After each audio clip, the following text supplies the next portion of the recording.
How to write long captions on Instagram posts. First thing you have to do is simply go ahead and open up your Instagram app. And then from here, you're going to have to create a new post. So simply tap on the plus icon at the bottom here on the center. Now here, once you select your picture, you just tap on next. And from here, you can make few edits if you want. I'm just going to go right away to the captions. So if you don't have any idea for your captions, what you can do is use AI like ChatGPT to copy long texts. So let me just show you guys.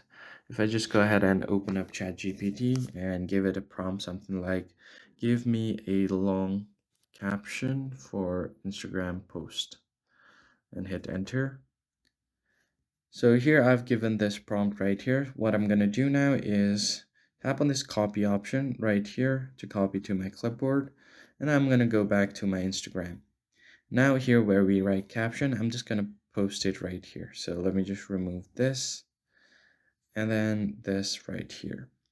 Once that is done, I'm going to just go ahead and post it. Tap on OK and then share.